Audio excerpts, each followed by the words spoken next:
السلام علیکم۔ سلطان عماد الدین زنگی کی سلطنت دو بھائیوں میں تقسیم ہونے کے بعد نجم الدین ایوب اپنے بیوی بچوں کو لے کر موصل سے شام چلا گیا، جو سلطان نور الدین زنگی کے حصے میں آیا تھا۔ نجم الدین ایوب کو سلطان عماد الدین زنگی مرحوم کے دونوں بیٹے سیف اللہ غازی اور نور الدین محمود زنگی سے محبت تھی، مگر وہ سلطان نور الدین زنگی سے خاص عقیدت رکھتا تھا، اور اس کی ایک ہی وجہ تھی کہ سلطان نور الدین زنگی اپنے بڑے بھائی کے مقابلے میں زیادہ پاک باز نوجوان تھا۔ سلطان نور الدین زنگی نے بھی نجم الدین ایوب کی شاندار پذیرائی کی اور اسے اپنی فوج کا سالار بنا دیا۔ اس کے ساتھ ہی سلطان نے اس وقت کے مشہور عالم ابن ارسون کو قاضی کے عہدے پر فائز کر دیا اور انہیں یہ ذمہ داری بھی سونپ دی کہ شام کے بڑے بڑے شہروں میں درسگاہیں قائم کریں تاکہ مسلمانوں میں تعلیم عام ہو۔ ابن ارسون کے قاضی ہونے کا سب سے بڑا فائدہ صلاح الدین ایوبی کو پہنچا۔ اس وقت صلاح الدین ایوبی کی عمر 10 سال تھی۔ اگرچہ اپنے والد نجم الدین کے اصرار پر اس نے گھڑ سواری، تیر اندازی اور شمشیر زنی کی تربیت حاصل کرنا شروع کر دی تھی، لیکن حقیقتاً اس کا دل کتابوں کی طرف مائل تھا۔ وہ اپنا بیشتر وقت قاضی ابن ارسون کی خدمت میں گزارتا تھا اور ان کی تقریر بہت غور سے سنتا تھا۔ ابھی سلطان نور الدین زنگی اپنی سلطنت استحکام میں مصروف تھا کہ شعبہ جاسوسی کے نگران ارقم نے سلطان کو ایک پریشان کن اطلاع دیتے ہوئے کہا، اڈیسا کی آزادی خطرے میں ہے، بھگوڑا جولسن ثانی دوبارہ حملے کی تیاریاں کر رہا ہے۔ سلطان نور الدین زنگی نے بڑی حیرت سے یہ خبر سنی۔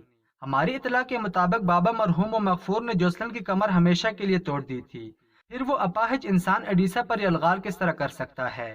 جاسوس ارقم نے وضاحت کرتے ہوئے کہا، صلیبیوں نے اسے نئی بیساکھیاں دی ہیں، انطاکیہ کا حاکم ڈیمورا اس کی پشت پر ہے۔ مزید یہ کہ ارمینیا کے عیسائی باشندوں نے بھی جولسن کو مالی مدد دینے کا وعدہ کیا ہے۔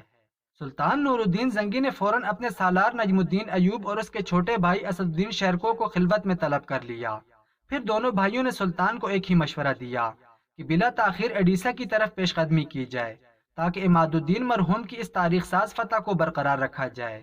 سلطان نور الدین زنگی اپنا لشکر لے کر قہرناک آندھی کی رفتار سے اڈیسا کی طرف بڑھے، مگر اس سے پہلے نومبر 1146 ہجری کو جولسن ثانی نے اڈیسا پر آدھی رات کے وقت شب خون مارا اور گہری نیند میں ڈوبے ہوئے ترکمان پہرے داروں کو قتل کر کے شہر پر قبضہ کر لیا۔ اس کے بعد عیسائی حکمراں اور اس کے فوجیوں نے اپنے جسموں سے انسانیت کی قبائیں اتار کر وحشی درندوں کی کھالی پہن لیں۔ پھر وہ اپنے خونخوار دانتوں اور نوکیلے پنجوں کے ساتھ اڈیسا کے مسلمانوں پر جھپٹ پڑے۔ صلیبیوں کے جنون کا یہ عالم تھا کہ انہوں نے مسلمان بوڑھوں اور بچوں کو بھی اپنے گھوڑے کی ٹاپوں سے رون ڈالا اور معصوم دوشیزاؤں کی بے آبروئی کی گئی۔ پھر انہیں قتل کر کے ان کی لاشیں عام راستوں پر پھینک دی گئیں۔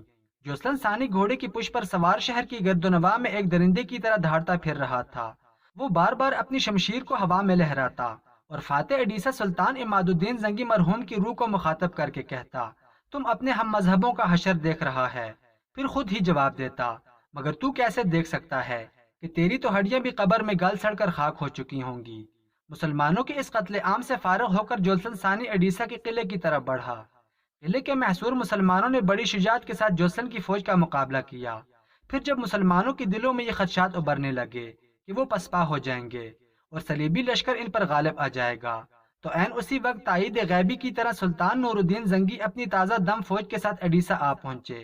یہ ایک آفت ناگہانی تھی جسے دیکھ کر جولسن ثانی بدحواس ہو گیا۔ اس کی پشت پر سلطان نور الدین زنگی کا لشکر تھا اور مقابلے میں قلعہ اڈیسا کے محافظ سپاہی تھے۔ گویا صلیبی لشکر چکی کے دو پاٹوں کے درمیان تھا۔ پھر تھوڑی ہی دیر میں جنگ کا نقشہ بدل گیا۔ مجاہدین اسلام کے نیزے صلیبی سپاہیوں کی ہڈیاں توڑ کر سینوں کے پار ہونے لگیں اور ان کے سر پکی ہوئی فصل کی طرح کٹ کر زمین پر گرنے لگے۔ جوسلن ثانی بڑی مشکل سے جان بچا کر بھاگا۔ اس کے ساتھ بچے کچے عیسائی سپاہی تھے جن کی تعداد بہت مختصر تھی۔ جوسلن کے فرار کا منظر دیکھ کر سلطان نور الدین زنگی نے نہایت غضبناک لہجے میں اپنے سپاہیوں کو حکم دیا، اس درندے کا وہاں تک تعاقب کرو کہ اللہ کی وسیع و عریض زمین تنگ ہو جائے اور اس کے لیے کوئی جائے اما باقی نہ رہے۔ اگر وہ تمہاری شمشیروں کی زد میں آ جائے تو اسے قتل مت کرنا۔ میری آنکھیں اسے گرفتاری کی حالت میں دیکھ کر زیادہ روشن ہوں گی اور میرے بے قرار دل کو زیادہ اطمینان حاصل ہوگا۔ اپنے سلطان کا حکم سن کر مجاہدین اسلام عقابوں کی طرح اپنے شکار پر جھپٹے اور دریائے فرات تک صلیبی لشکر کا تعاقب کیا۔ ایک معمولی مزاحمت کے بعد عیسائی سپاہیوں نے ہتھیار ڈال دیے اور جوسلن ثانی زندہ گرفتار ہوا۔ وہ ارض شام کے باشندوں کے لیے بڑا ہی عجیب دن تھا جب وہ شہر کی عام شہراؤں پر کھڑے شدید اضطراب کے عالم میں ایک عبرتناک منظر دیکھ رہے تھے۔ مسلمان سپاہی اڈیسا کے سابق حکمران جوسلن ثانی کو کھینچتے ہوئے دربار شام کی طرف لیے جا رہے تھے۔ جوسن کے پیروں میں زنجیریں تھیں اور ذلت کے احساس سے اس کی گردن جھکی ہوئی تھی۔ اہل شام کے غیظ و غضب کا یہ عالم تھا کہ اگر سلطان نور الدین زنگی کا حکم درمیان میں حائل نہ ہوتا تو وہ اسے سر عام سنگسار کر دیتے۔ کوئی کہہ رہا تھا یہی ہے وہ سورما جس نے بوڑھوں اور بچوں کو شہید کیا اور کلمہ گو و شیزاؤں کی آبرو ریزی کی گئی۔ کسی نے اپنی نفرت کا اظہار یوں کیا، تجھ پر اللہ کی لعنت ہو۔ کسی نے مسلمان سپاہیوں کو مخاطب کر کے کہا، ہماری طرف سے سلطان کو کہنا کہ اسے ایک وار میں قتل نہ کرے بلکہ تڑپا تڑپا کر ماریں، اس کے جسم کا ایک ایک حصہ الگ کرے۔ دنیا میں اذیت دینے کے جس قدر طریقے ہیں وہ سب اس پر آزمائیں۔ ایک تو سورج کی گرمی، دوسرا ذلت و رسوائی کا تماشا۔ جوسن ثانی پسینے میں نہایا ہوا تھا اور اس کا سر بدستور جھکا ہوا تھا۔ دوسری طرف دربار شام کا عجب رنگ تھا۔ سلطان نور الدین زنگی اپنے وزیروں، مشیروں اور سالاروں کے ساتھ تخت پر جلوہ افروز تھے۔ سلطان کے قریب قاضی ابن ارسون کی کرسی تھی۔ تمام درباریوں کی مضطرب نگاہیں دروازے پر مرکوز تھیں۔ سب کو ایک شخص کا انتظار تھا اور وہ جوسن ثانی کے سوا کوئی دوسرا نہیں تھا۔ آخر کشمکش انتظار ختم ہوئی اور دربار شام بیڑیوں کے ہلکے ہلکے شور سے گونج اٹھا۔ یہ شور ان بیڑیوں کا تھا جو مفتوح عیسائی حکمران جوسن ثانی کے پیروں میں پڑی ہوئی تھیں۔ تمام درباری اس جابر و سفاق انسان کا انتظار کر رہے تھے۔ جوسن ثانی کو پابائے زنجیر دیکھ کر اہل دربار کے چہرے ناقابل بیان مسرت کے احساس سے چمک اٹھے۔ خود سلطان نور الدین زنگی کی خوشی کا یہ عالم تھا کہ وہ جوش اضطراب میں کھڑے ہو گئے اور سرے دربار اللہ اکبر کا نعرہ بلند کیا۔ سلطان نور الدین زنگی کی تقلید میں دوسرے درباری بھی کھڑے ہو گئے۔ وہ بھی دبی دبی آواز میں اپنے اللہ کی کبریائی بیان کر رہے تھے۔ مجاہدین اسلام کو یہ عظیم فتح مبارک ہو، یہ کہہ کر سلطان نور الدین زنگی دوبارہ تخت پر بیٹھ گئے۔ مسلمان سپاہی زنجیروں میں جکڑے ہوئے جوسن ثانی کو لے کر آگے بڑھے اور تخت سلطانی کے قریب پہنچ کر رک گئے۔ اب جوسن ثانی اور سلطان نور الدین زنگی کے درمیان صرف 2 گز کا فاصلہ حائل تھا۔ یکایک سلطان نے انتہائی قہرناک لہجے میں جوسن ثانی کو مخاطب کرتے ہوئے کہا، میرے مرحوم و مغفور والد تو تیرے سوال کا جواب نہیں دے سکتا، مگر ان کا فرزند نور الدین محمود زنگی تیری ہر بات کا جواب دے سکتا ہے۔ یہ جوسن ثانی کے اس ذلت آمیز حرکت کی طرف اشارہ تھا جب عیسائی حکمران نے اڈیسا کے مجبور و معصوم شہری کو قتل کرتے ہوئے سلطان عماد الدین زنگی مرحوم کو تحقیر آمیز لہجے میں آواز دے کر کہا تھا کہ وہ قبر سے نکل کر اپنی قوم کا حشر دیکھے۔ جوسن ثانی کے پاس نور الدین زنگی کے اس سوال کا کوئی جواب نہیں تھا۔ وہ سر جھکائے خاموش کھڑا رہا۔ سلطان نور الدین زنگی کی پرجلال آواز دوبارہ گونجی اور کہنے لگے، اب تو مجھ سے کس سلوک کی توقع رکھتا ہے؟ جوسن ثانی نے بڑی عیاری سے اپنا سر اٹھایا اور انتہائی عاجزانہ لہجے میں بولا، یہ مسلمانوں کی روایت رہی ہے کہ وہ اپنے دشمن کو بھی معاف کر دیتے ہیں۔ مجھے یقین ہے کہ سلطان عالی مقام بھی اپنے ہم مذہبوں کی روایت کو برقرار رکھیں گے۔ جوسن ثانی کی طرز گفتگو دیکھ کر تمام اہل دربار حیرت زدہ رہ گئے۔ وہ فریبکار شخص بڑی عیاری کے ساتھ سلطان نور الدین زنگی کے ارد گرد ریاکارانہ الفاظ کا جال بچھا رہا تھا۔ سلطان نور الدین زنگی نے جوسن ثانی کی درخواست کا جواب دینے کے بجائے الٹا اسی سے ایک عجیب سوال کر ڈالا اور کہا، عیسائیوں کی روایت کے بارے میں تیرا کیا خیال ہے؟ جوسن ثانی نے ایک انتہائی ہوشیار شاطر کی طرح نئی چال چلتے ہوئے کہا، میں جانتا ہوں کہ عیسائیوں سے کچھ غلطیاں سرزد ہوئی ہیں، مگر میں اپنی قوم کے اعمال کا ذمہ دار نہیں ہوں۔ سلطان نور الدین زنگی بڑے صبر و تحمل والے انسان تھے، مگر جوسن ثانی کی بات سن کر شعلے کی طرح بھڑک اٹھے اور کہا، تیرا اپنا اعمال نامہ ان لوگوں سے کم سیاہ نہیں ہے۔ جوسن ثانی کے فتنہ گر ذہن نے ایک اور کروٹ لی اور کہا، سلطان عالی مقام میں اپنی اسی سیاہ اعمال نامے کا ذکر کرنے والا تھا، لیکن آپ نے درمیان میں میری بات کاٹ دی۔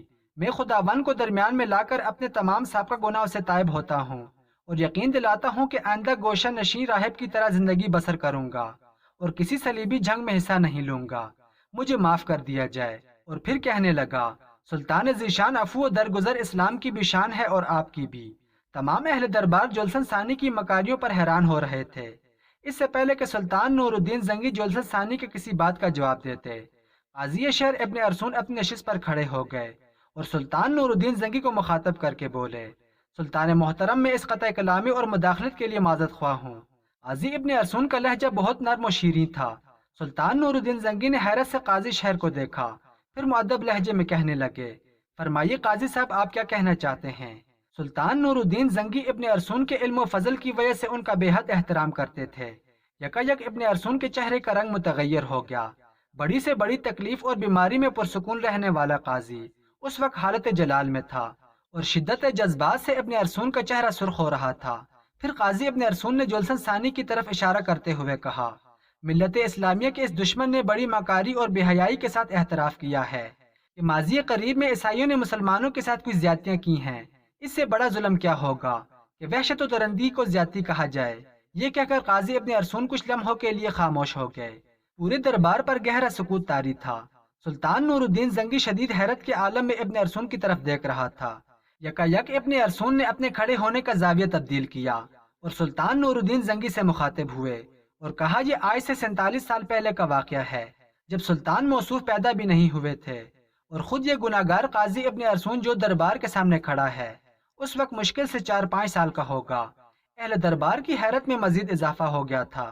وہ پلکیں جھپکائے بغیر قاضی ابن ارسون کے نورانی چہرے کی طرف دیکھ رہے تھے جو کسی خاص راز کا انکشاف کرنے والا تھا۔ قاضی ابن ارسون نے سلسلہ کلام جاری رکھتے ہوئے کہا، یہ واقعہ میں نے پوری تفصیل کے ساتھ اپنے والد مرحوم کی زبانی سنا ہے۔ وہ اہل اسلام کے لیے بڑا سنگین وقت تھا جب ایک اللہ، ایک رسول، ایک کتاب کو ماننے والے گروہ در گروہ تقسیم ہو گئے تھے۔ اس وقت مصر پر فاطمی خلیفہ ابو القاسم کی حکمرانی تھی۔ مصر کا یہ حکمران اپنے ہمسایہ مسلمان حکومتوں کا شدید دشمن تھا۔ اس کو عباسی حکمران سے کوئی ہمدردی نہیں تھی، اور یہی حال عباسی حکمران کا تھا کہ وہ فاطمی خلیفہ کے لیے اپنے دل میں کوئی نرم گوشہ نہیں رکھتا تھا۔ اپنے ہم مذہبوں سے فاطمی خلیفہ کے بغض و عناد کا یہ عالم تھا کہ وہ آل سلجوق کا نام سننا بھی گوارا نہیں کرتا تھا۔ یہ کہتے کہتے شدت و کرب سے قاضی ابن ارسون کا سرخ چہرہ دھواں دھواں نظر آنے لگا۔ مسلمانوں کے اسی انتشار اور اختلاف سے صلیبیوں نے بھرپور فائدہ اٹھایا۔ قاضی ابن ارسون اداس لہجے میں ماضی قریب کے مسلمانوں کی تاریخ بیان کر رہے تھے۔ رجب 462 ہجری میں صلیبیوں نے مسلمانوں کے خلاف ایک خوفناک منصوبہ ترتیب دیا اور 50,000 منتخب عیسائی سپاہیوں کا لشکر لے کر یروشلم کی طرف بڑھے۔ اس وقت فاطمی خلیفہ ابو القاسم کی طرف سے افتخار الدولہ یروشلم کا حاکم تھا۔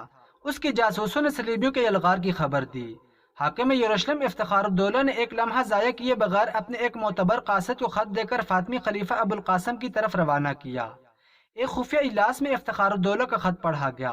حاکم یروشلم افتخار الدولہ نے فاطمی خلیفہ ابو القاسم کو مخاطب کرتے ہوئے صاف صاف تحریر کر دیا تھا اور اس خط میں لکھا تھا کہ امیر المومنین کو معلوم ہونا چاہیے کہ اس بار صلیبیوں کے ارادے بہت زیادہ خطرناک نظر آ رہے ہیں۔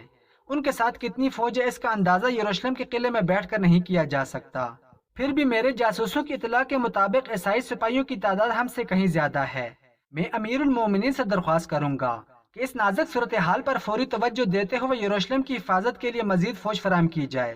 اگر میری اس التجا پر بلا تاخیر عمل نہ کیا گیا تو پھر اللہ ہی جانتا ہے کہ یروشلم میں بسنے والے مسلمانوں پر قیامت کس انداز میں نازل ہو۔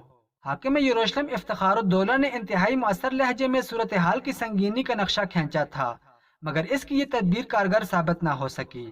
فاطمی خلیفہ ابو القاسم نے اپنی میر منشا سے افتخار الدولہ کے خط کا جواب اس طرح سے لکھوایا، تم اچھی طرح جانتے ہو کہ قرب و جوار میں میرے کئی دشمن موجود ہیں جن کی حریصانہ نظریں ہر وقت مصر کی حکومت پر جمی رہتی ہیں کہ کب انہیں موقع ملے اور وہ میرے اقتدار کا خاتمہ کر دیں۔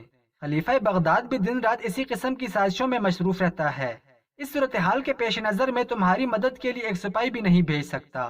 اگر یروشلم ہاتھ سے جاتا ہے تو اسے جانے دو، اس کے مقابلے میں خلافت مصر کا دفاع کہیں زیادہ اہمیت رکھتا ہے۔ فاطمی خلیفہ کا جواب پڑھ کر حاکم یروشلم افتخار الدولہ کچھ دیر کے لیے سکتے میں آ گیا۔ اسے یقین ہی نہیں آ رہا تھا کہ یہ ابو القاسم کا مکتوب ہے، لیکن مہرت خلافت دے کر افتخار الدولہ کو یقین کر لینا پڑا۔ پھر اس کے چہرے پر شدید اذیت و کرب کا رنگ ابھرا اور وہ خود کلامی کے انداز میں کہنے لگا، امیر المومنین یہ کیوں نہیں کہتے کہ ملت اسلامیہ کی سربلندی کے بجائے آپ کو اپنا اقتدار عزیز ہے، مگر یاد رکھیں کہ یروشلم چلا گیا تو پھر کچھ بھی باقی نہیں بچے گا۔